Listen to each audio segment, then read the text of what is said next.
Now, the game's staff is comprised mostly of men, with 1 or 2 women on the team. So it feels to me that the way gender role identification tends to work in a status quo sort of context, Wario and Mario would probably be characters the staff identified with in some conscious way.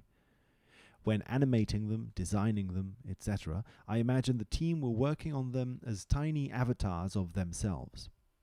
The obstacles Wario overcomes are obstacles the male staff are consciously identifying with when playing Wario and designing him.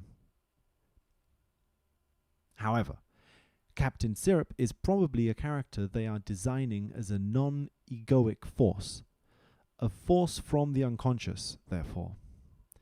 This needs to be taken into account when interpreting her as a force that performs this or that action in the narrative, because this is all coming from the unconscious psyche of a team of people who, on my assumption, identified as men.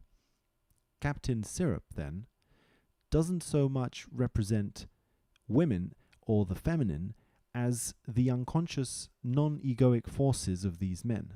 The forces within themselves which they don't consciously identify with, only unconsciously.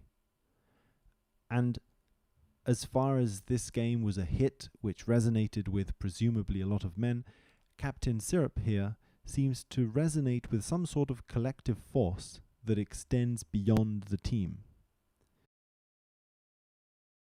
She takes the form of a woman, but is in fact the imagination of a man. In as far as she has mystical powers, a genie, she is the mysterious, i.e.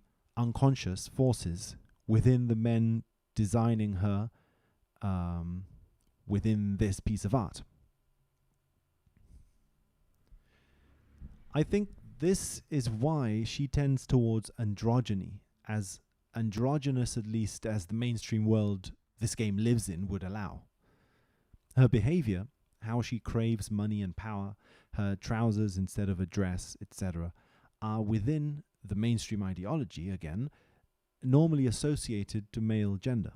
So her existence is a gender fluid one, more gender fluid than Peach, who conforms perfectly to male ideals of the female gender, submissive, sweet, etc.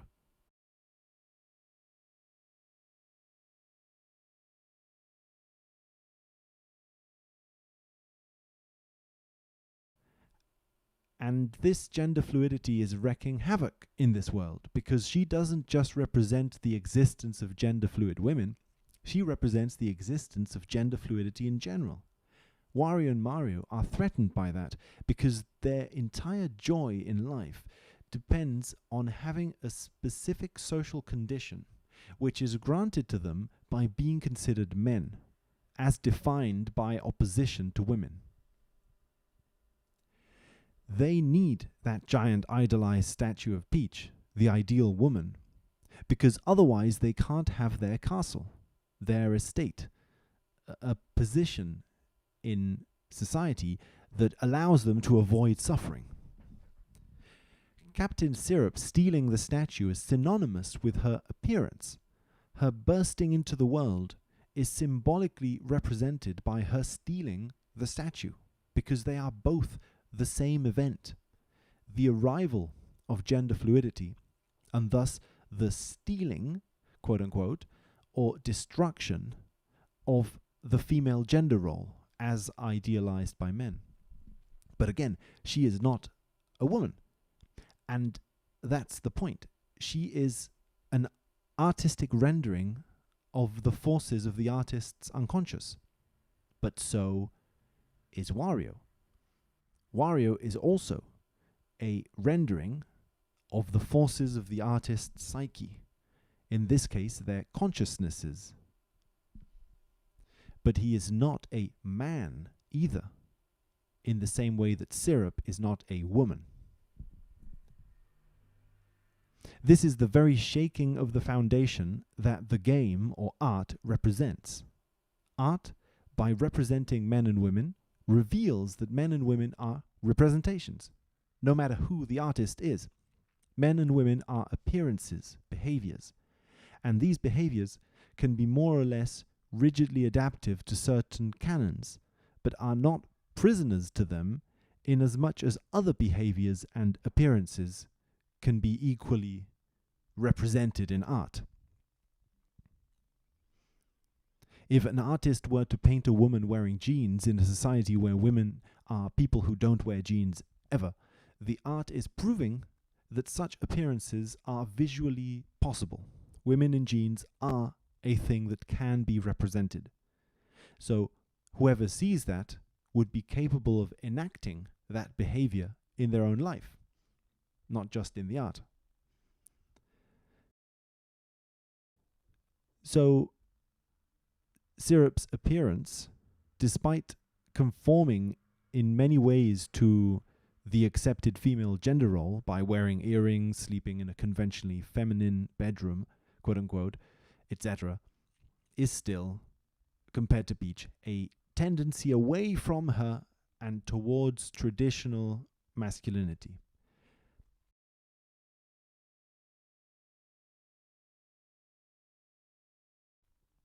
This shows Wario that the behavior he thought was exclusive to him can be shared with people he considers his opposite, women. And so, in vice versa, it opens up the possibility of wearing earrings and dresses as himself, despite it being outside of his area of gender as he understands it. These forces are coming from the unconscious. The unconscious of the game's staff, who, again, I presume to identify as men. Men's power resides on their identifying as men. So Wario's dreams of having his own estate crumble upon the realization that he too could wear a dress if Syrup can wear baggy trousers like he does. That he too could cease to be a man in the eyes of society if he decided to behave a different way. If he so desires to, and thus loses his castle, which is the equivalent of a strong feminine role. The castle that would give him comfort at the expense of the exploitation of anyone outside of the rigid boundaries of masculinity.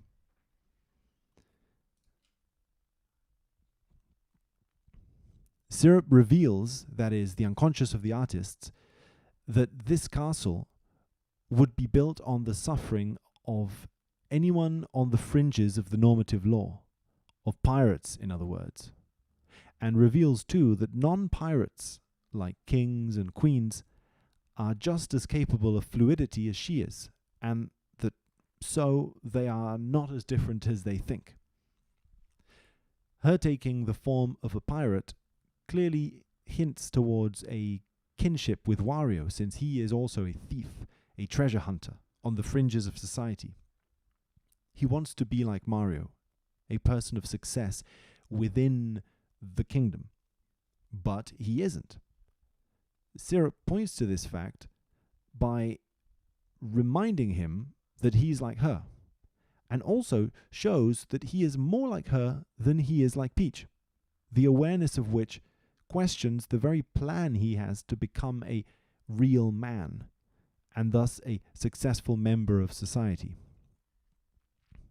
Everything about Wario's plan is being put into question, both in its possibility for success and in its desirability were that possible. In fact, it puts those two things into one. It's not desirable because it's not possible. It's not possible to lift yourself up from your own bootstraps. Mario has attained it only through exploitation of his own unconscious interests, which he needs to repress in the name of normativity, and the exploitation of the conscious interests of others. This exploitation of self and other is also synonymous. Wario unconsciously knows this, since, after all, its correct functioning depends on this suffering being unconscious. So it makes sense that through art, video games, the unconscious suffering that you don't identify with, that you therefore represent as other characters who aren't the protagonist, would come to attack the protagonist.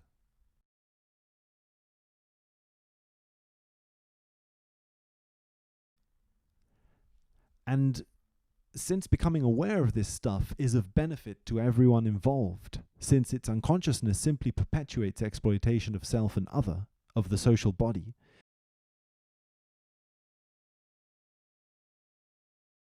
the unconscious wants to break out.